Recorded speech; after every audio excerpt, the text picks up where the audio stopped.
ऐसा प्रेम संसार में नहीं मिल सकता है। कहीं ना कहीं थोड़ा ना थोड़ा लोभ तो आ ही जाता है भैया। संसार में कोई रिश्ता ऐसा नहीं जिसमें लोभ ना हो, कोई भी रिश्ता ऐसा नहीं है जिसमें लोभ ना हो। लेकिन अगर बिना लोभ का स्वार्थ का संबंध कहीं देखने को मिलता है तो ब्रज के लोग और श्री ठाकुर जी का प्रेम है, बिना शर्त का प्रेम है। शर्त तो कोई भी रख सकता है प्रेम में, ब्रजवासियों ने बिना शर्त का प्रेम किया। इसलिए ठाकुर जी ने वृंदावन को चुना, इसलिए ब्रज की माटी को चुना। और ब्रज की माटी को भी ऐसा चुना कृष्ण ने कि उनको खुद को याद नहीं रहा कि भाई तू भगवान है, तेरे कुछ कायदे कानून मर्यादा हैं। तुझे देख करके जब ये ग्वाला चाहे तेरी कंधा पे चढ़ जाते हैं, जब मन चाहे तेरा कान मरोड़ देते हैं, जब मन चाहे गोपियाँ आती हैं 2-4 गालियाँ दे के चली जाती हैं, पर ठाकुर जी को यही प्रिय लगता है, यही अच्छा लगता है। बहुत एक बात आपको बताएं, एक सम्मान एक हद तक आदमी को अच्छा लगता है। जब बहुत बहुत सम्मान मिलने लग जाए ना तो आदमी को सम्मान से भी घुटन होने लग जाती है। फिर उसे पैर छूने वाला नहीं चाहिए, फिर कोई उसे दिल से लगाने वाला चाहिए, कोई हमें अंक में भर ले, हमें प्रेम करे। ठाकुर जी ने कहा सारी दुनिया बस मंदिर में यही तो आकर के कहती है भगवान से सुख संपत घर आवे, कष्ट मिटे तन का, ये ले लो, ये दे दो, ये कर दो, वो कर दो। पर यहाँ जो मुझे मिल रहा है ना ब्रज में, इनको तो पता भी नहीं है कि मैं भगवान हूँ। हमें कम से कम भगवान है ये पता, इसलिए हम उसकी पूजा करते हैं। ब्रजवासियों को तो पता भी नहीं है ये भगवान है, पर फिर भी एक ब्रज का ग्वाला भगा भगा आया, कन्हैया को बोला लाला एक फल मिलो है, मोह को खाएगो? ठाकुर जी बोले हाँ खाएंगे, ला आधो आधो दे दे। तो आधो आधो ग्वाला ने करो और आधा फल खाया, फल आधा अपना खा लिया और ठाकुर जी वाला जो हिस्सा है ना उसकी तरफ ललचाने लगा। लाला मोह को बड़ी भूख लग रही है, तेरे वाले हिस्सा में तो थोड़ो सो ले लो। ठाकुर जी बोले ले ले, मोह को तो भूख नहीं है, तू ले ले। थोड़ा सा ले लिया, खा लिया। फिर बोलो कन्हैया मोकू ना आज मैया ने सुबह भी कछु कलेऊ ना करवायो, कछु बाल भोग ना करवायो, थोड़ा सा और खा लो। ठाकुर जी बोले खा ले, अब कहा कहूँ तो तेल खा ले। तो थोड़ा सा वो खा लिया। फिर थोड़ा सा जब लास्ट में एक टूक बचा, थोड़ा सा एक कण मात्र बचा, लाला या को भी खा लूँ? बोले ठाकुर जी बोले अच्छा रुक जा, सबरे खागो, मुँह को नेक भी ना खान दियो, अब ना दूंगो। और कह के झट से ठाकुर जी ने मुख में डाला वो फल। पर जैसे मुख में फल डाला, अरे राम राम राम राम, इतना कड़वा फल, इतना कड़वा, इतना कड़वा। ठाकुर जी बोले तू इतना स्वाद ले लेके इसको खा रहा था, इतना मजे ले ले, आहा हा क्या स्वादिष्ट फल है, जहर है एकदम कड़वा। क्यों? सखा की आंख में आंसू आ गए। बोला कन्हैया हमारे रहते हुए अगर तुझे कड़वा खाना पड़े तो मेरे जीवन को धिक्कार है। कन्हैया तेरे जीवन का सारी कड़वाहट हमें मिल जाए और हमारे जीवन की सारी मिठास तुझे मिल जाए, हमारे जीवन की सारी मिठास तू पाले, सारे सुख तू पाले। हमें केवल और केवल तेरी तत्सुखे सुखित्वम, तू आनंद में रहे, तू खुश रहे, तू प्रसन्न रहे, तू मुस्कुराता रहे, तू हंसता रहे, ये हमारे जीवन का लक्ष्य है, हमारे जीवन का उद्देश्य है। ऐसा प्रेम ठाकुर जी ने ब्रज में पाया और इसी प्रेम के वश खिंचे चले आए ब्रज भूमि में। सब भगवत्ता भूल के, सब वैभवता भूल के नंगे पांव दौड़े ब्रज में, नंगे पांव ब्रज की भूमि में जा करके ब्रज की गलियों में ठाकुर जी ने क्रीड़ा करी, लीला करी। इसी लीला में एक लीला का आनंद सुखदेव जी दिला रहे महाराज। सावधान, सावधान इसलिए क्योंकि अब जो लीला सुखदेव जी सुनाने जा रहे हैं ये प्रेम की सर्वोच्च श्रेष्ठ लीला है, ये प्रेम का शिखर है। ये कृष्ण भक्ति का सर्वोत्तम साधन है महारास। रसो वही समूह, सारे संसार के जितने रस हैं उन्होंने इकट्ठा होकर के एक रूप ले लिया रास का, महारास का। सुखदेव जी सुनाते हैं,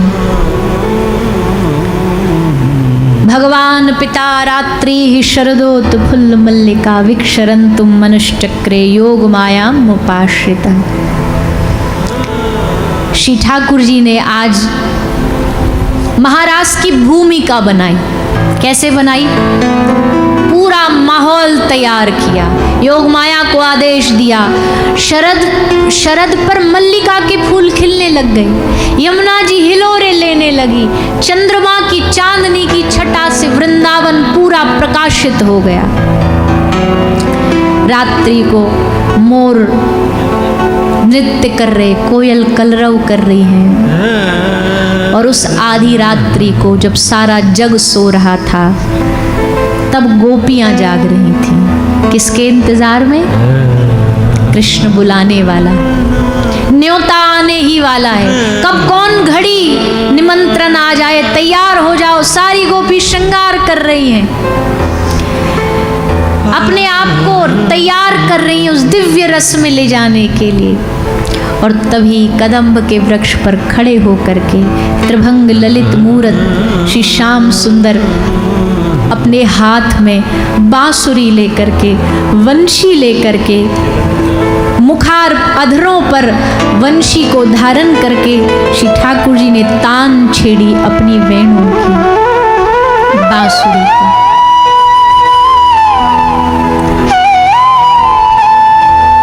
शास्त्रों ने बताया कौन है ये बांसुरी, जानते हो? कौन है ये वंशी? ये वंशी कोई और नहीं, वंशी गेयो महारुद्र। भगवान महादेव ही वंशी बन करके कृष्ण लीला में ठाकुर जी के संग संग रहते हैं। भगवान महादेव ही वंशी है। शिवम को उल्टा करो तो वंशी बनेगा। वंशी गेयो महारुद्र, वंशी बन के महादेव अधरों पर विराजमान हुए। वंशी श्रवण कर गोप कुमारी, अति आतुर हुए चली शाम पे सुध बुध, तन मन की सब सुरत बिसारी। गल को हार पहर लियो कटी में, कटी की करधनी गल में डारी। एक नैन अंजन बिन सोहे, एक नैन में काजर डारी। कान बुलाक कपोल पे बेंदी, नाक में पहरी कान की बारी। एक पग पायल के धारत कर में, कर की पहुंचिया पगन मझारी। कोई पति भोजन परसत दौरी, कोई जेवत कर ग्रास सिधारी। नारायण जो जैसी होती घर, ऐसी ही उठ उठ विपिन पधारी। जो जैसी थी वैसी भाग पड़ी। एक नयन कंजन बिन सोए, एक नयन में काजल डारी, भाग पड़ी। कोई गले की हार को कटी में, कटी की करधनी गले में। हाथ की पहुंचिया पैरों में, पांव की पायल हाथों में। कपोल पे गाल पे बिंदी लगा ली, लाली आंख में काजल होठों पर। कान का नाक में, नाक का कान में। कोई सुध बुध ना रही, कोई ध्यान ना रहा, कोई होश ना रहा।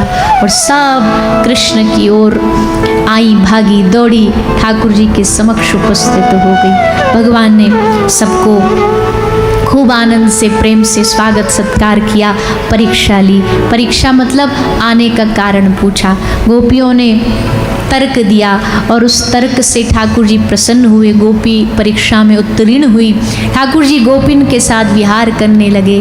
पर सुखदेव जी कहते कभी कभी अच्छाई का अभिमान बड़ा खतरनाक होता है। भगवत भक्ति का अभिमान, भगवत प्राप्ति का अभिमान खतरनाक होता है। और आज गोपियों को सौभाग्य मद हुआ, सौभाग्य का मद हुआ। हमारे आने पर श्याम सुंदर देखो हमारे सामने सेवा में खड़े, इंतजार में खड़े थे। बताओ, दुनिया जिसका इंतजार करती वो हमारा इंतजार कर रहा था, हमारी प्रतीक्षा कर रहा था। ये सौभाग्य का मद आया और उसी क्षण विलुप्त हो गए। अदृश्य हो गए, अंतर्ध्यान हो गए। गोपी को छोड़ करके उस वृंदावन की बीथियों में श्री कृष्ण चले गए। चले भी नहीं गए, छुपा लिया अपने आप को। जाएगा कहाँ? भगवान के साथ सबसे बड़ा कष्ट यही है, हरि व्यापक सर्वत्र समाना। जाए तो जाए कहाँ? छुपा लिया। और तब जब श्री कृष्ण चले गए, तब गोपियों ने भगवान को पुकारा, चीख चीख करके पुकारा, आवाहन किया, उनका आश्रय लिया, विरह में डूब करके वृंदावन में श्री कृष्ण को ढूंढा। आज भी उनके भाव को वृंदावन में, वृंदावन के वनों में कोई जाकर के उस गोपी के भाव को नित्य निरंतर पाठ करे और गाए ना, तो वो गीत हमारे हृदय में कृष्ण प्रेम की लालसा बढ़ा देता है। गीत कौन सा है? गोपी गीत। रुरुदुहु सुस्वरम राजन कृष्ण दर्शन लालसा। जब कोई रोता है ना संसार में, तो देखना आप संसार में उसकी चेहरे की आकृति चेंज हो जाती है, बदल जाती है, बड़ा अभद्र सा लगने लगता है रोता हुआ। आंख नाक मुंह टेढ़े हो जाएंगे, कंठ की आवाज बड़ी अजीब हो जाएगी। पर भगवान का भक्त जब रोता है, उसके चेहरे की आकृति नहीं बदलती है, बस आंख से झरझर अश्रु बहता है। उसका कंठ रुदने पर भी उसका कंठ खराब नहीं होगा, उल्टा रुदु सुस्वरम राजन। स्वर में गोपी रो रही है। अरे स्वर में कोई रोता है?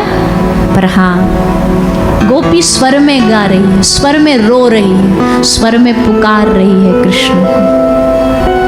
यत्ते सुजात चरणाम्बुरुहं स्तनेषु भीता शनैः प्रियदधीमहि कर्कशेषु तेनाटवी मट्सि तत् व्यथते न किंचित् कुरुपादिभिर्भ्रमतिभिर्भवदायुषाम् इति गोप्यः प्रगायन्ते प्रलपन्तश्च चित्रधा रुरुदुः सुस्वरं राजन् कृष्ण दर्शन लालसा। या ये स्तुति नहीं है, ये प्रार्थना नहीं है, ये केवल कोई शब्द नहीं है, ये केवल कोई 19 श्लोक नहीं है, बल्कि जब एक भक्त भगवान के मिलन में एकदम तड़प उठता है और उसे कोई रास्ता नजर नहीं आता, उसे पता ही नहीं है कि भगवान कैसे मिले। सुन रहा है कि भगवान ऐसे, भगवान वैसे, कृष्ण ऐसे, कृष्ण मिल जाएंगे तो ये हो जाएगा, और उसे कोई रास्ता नहीं पता कैसे भगवान मिलेंगे, लेकिन उसे पाना है और हृदय तड़प रहा है। उस तड़प में जब वो ये पुकार गाता है, जब ये गीत गाता है, तो इसकी आवाज़, इसकी पुकार सीधा श्याम सुंदर तक पहुंचती है। श्याम सुंदर समझ जाते हैं कोई मेरे लिए व्याकुल है, अब उससे जिया नहीं जा रहा मेरे बगैर। गोपी कहती है, हे श्याम सुंदर तुम ना आए तो ये वृंदावन नहीं बचेगा, ये शमशान भूमि बन जाएगा। क्योंकि आज यहाँ एक गोपी नहीं है, यहाँ 1000 गोपी नहीं है, यहाँ करोड़ों करोड़ों की संख्या में गोपियाँ हैं, और ये सारी गोपियाँ एक साथ तुम्हारे विरह में सोचो अगर प्राण त्याग देंगी तो वृंदावन की भूमि जिसकी चारों ओर जय जयकार हुआ करती है, वो भूमि कलंकित हो जाएगी, ये शमशान भूमि में बदल जाएगी।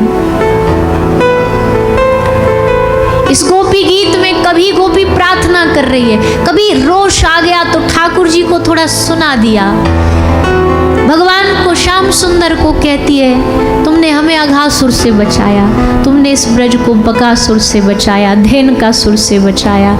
किस लिए बचाया? कि आज हमको ये विरहासुर आके मार दे? क्या तुमने उस समय इस दिन के लिए हमें बचाया था?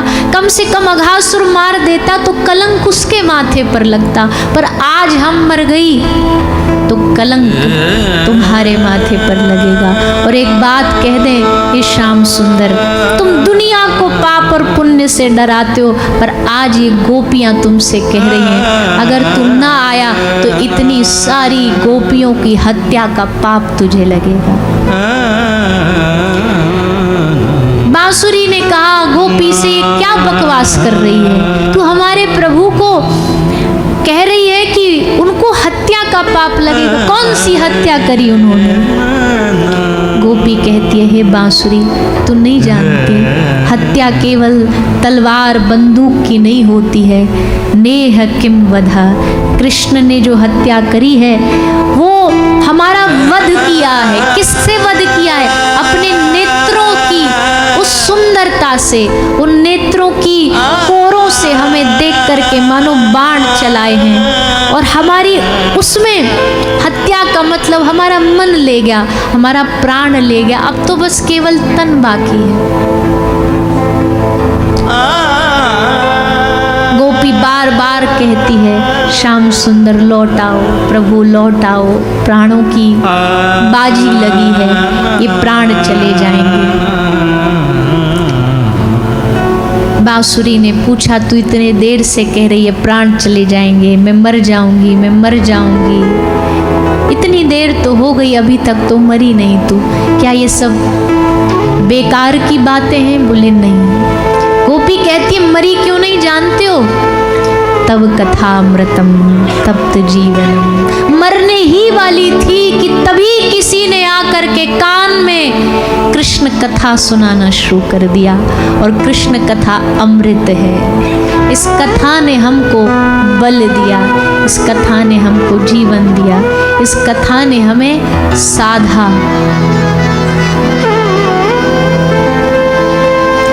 हमारे पास भगवान न होए तो क्या हुआ, पर हमारे पास उनकी कथा तो है, हमारे पास उनकी लीला तो है। हम तुम्हें मिल नहीं सकते, पर हम तुमको कथा के माध्यम से कम याद तो कर सकते हैं, तुम्हें पुकार तो सकते हैं। तब कथामृतम तप्त जीवनम। गोपी कहती है हे बांसुरी, हे वेणु, कृष्ण की कथा ने हमको आज तक जिंदा रखा, जीवित रखा। हे नाथ, प्रणत कामदम पद्मजार्जितम, आपके चरण सब कामनाओं का नाश करने वाले, पर पता नहीं आपके चरणों की प्राप्ति होने के बाद भी हमारी कामनाएं नष्ट नहीं हो रही। क्या कामनाएं हमारी? संसारिक कामनाएं नहीं है, कामना है एक बार कृष्ण को देख लें, फिर कामना उठती अब छू लें, अब कामना उठती अब उसकी बांसुरी सुन लें। इसी इच्छा में हमारा मन दिन रात दौड़ता रहता है, भागता रहता है, तेरे चिंतन में डूबा रहता है।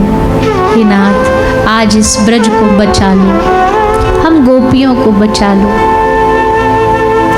19 श्लोक गाए गोपी ने, 19 भाव व्यक्त किए, खूब बोली, खूब महिमा गाई, लेकिन जब गोपी ने देखा कि अब बातों से असर नहीं होगा, अब बातों से, शब्दों से असर नहीं होगा, अब तो मौन, शांत भाव, शब्द खत्म, भाव खत्म, केवल बैठ करके उसके लिए रोना।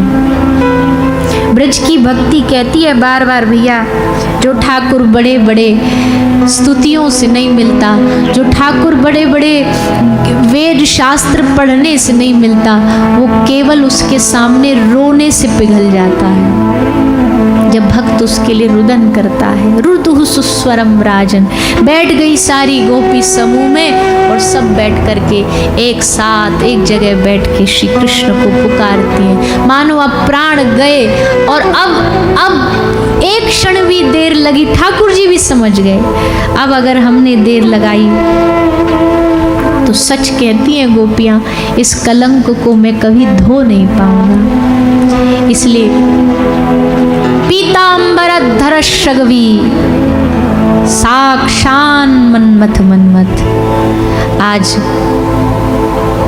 गोपियों के समूह में, उस झुंड में, उस सभा में चुन्नी हटाई, और चुनरी जैसे हटाई तो पीला पीतांबर धारण किए हुए सामने गोपी को श्री श्याम सुंदर का दर्शन हुआ। श्याम सुंदर को देखते ही प्राण लौट आए हृदय में। हृदय आनंद से नाच उठा, मन नाच उठा। मन नाचे, केवल तन नाचे वो रास नहीं हो सकता है। रास वो होता है जहाँ तन भी नाचे और हमारा मन भी उसके साथ नाच उठे। तन फिर भी बैठा रहे तो चलेगा, पर मन नाच उठे उसके संग में।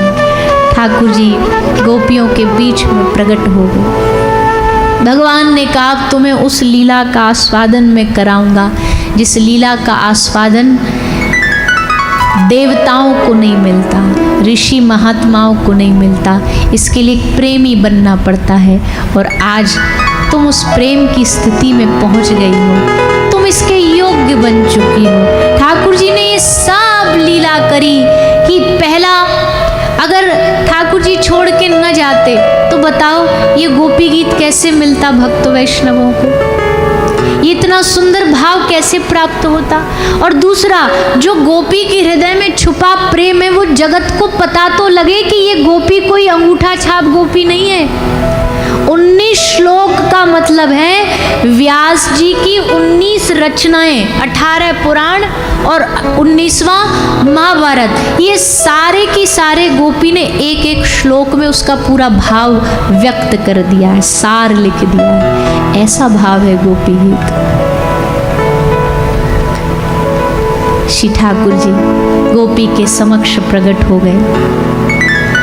पूरा ब्रज रास मंडप बन गया, पूरे यमुना का किनारा मानो स्टेज सज गई और उस पर मयूर पंखधारी श्री श्याम सुंदर नटवर वरहा पीड़म नटवर वपुः कर्णयो कर्णिकारं बिभ्रदवासः कनक कपिशं वैजयन्तीं च मालां रन्ध्राण वेणुरदर सुदया पूरयन् गोप वृन्दै वृन्दारण्यं स्वपदरमणं प्राविशद गीत कीर्ति।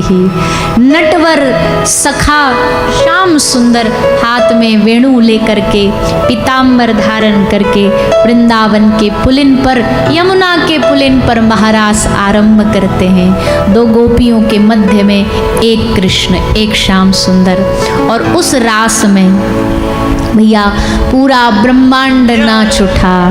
चांद सूरज आकाश तारे गंगा यमुना धरती ब्रह्मा विष्णु महादेव कौन बचा इस रास में नाचने से। आ सब न सके, क्योंकि रास में आने के लिए एंट्री की परमिशन सबको थोड़ी ना मिलती है। आ सब ना सके रास में, पर जो जहाँ था वहाँ से नाचा, जो जहाँ था वहाँ से उस रास में डूबा और कुछों को एंट्री मिल गई। उनमें से एक बाबा भोलेनाथ प्रेम के अवतार हैं। बाबा भोलेनाथ करुणा के अवतार, प्रेम रस में डूबे हैं, इसलिए उनको गोपी भाव में ब्रज में महारास में प्रवेश मिल गया। उस सुंदर रास का वर्णन सुखदेव जी महाराज ने बड़ा सुंदर किया है। हम सब उस रास को, उस रास की भूमि को, उस रास की लीला को जरा नेक्सा प्रणाम कर लें और उसका थोड़ा रस ले लें और फिर उसके बाद आगे के प्रसंगों में प्रवेश करेंगे। पर 5 मिनट के लिए सब लोग पटियाला भूल जाओ, एकदम भूल जाओ। पटियाला में हैं, कहाँ बैठे हैं सब भूल जाओ। यमुना का किनारा है, यमुना जी बह रही हैं, कान में मधुर मधुर मीठी मीठी ठाकुर जी की बांसुरी सुनाई दे रही है और उसको सुनते सुनते वृंदावन में महारास में सब लोग प्रवेश करेंगे। जिसको बढ़िया नाचना आता है वो नाचे, नृत्य करे, ठाकुर जी के संग नाच रहे ये भाव लेके नृत्य करे। बाकी बैठ के तालियों की सेवा करके और थोड़े थोड़े से भजन के बीच में ही थोड़े थोड़े आगे आ जाना। जिसको आगे आगे थोड़ी भी जगह है, भूमि है, भूमि दान करो सब लोग। भूमि दान का सबसे ज़्यादा महत्व होता है, सब भूमि दान करो। थोड़ा थोड़ा सा आगे आ जाओ और भाव से गाते हुए आनंद लेते हुए सो रास रचो वृंदावन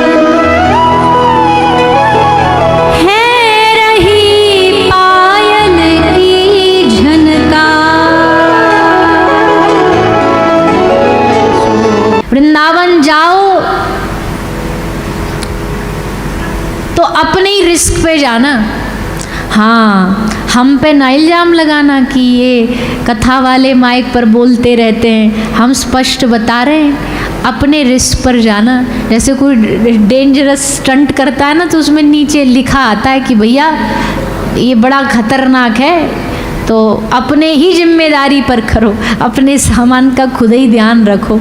अब यहाँ तुम्हारा पर्स चोरी हो जाए, यहाँ तुम्हारी चेन चोरी हो जाए, पर तुम बाद में को बड़ी बेकार कथा थी, हमारी तो चेन ही चोरी हो गई, तो भैया ये तो तुम्हारी खुद की जिम्मेदारी है। तो वृंदावन भी अपनी जिम्मेदारी से जाना, पर पहले सावधान कर रहे हैं। पर कितने भी सावधान कर लो, वहाँ सावधानी चलती नहीं है।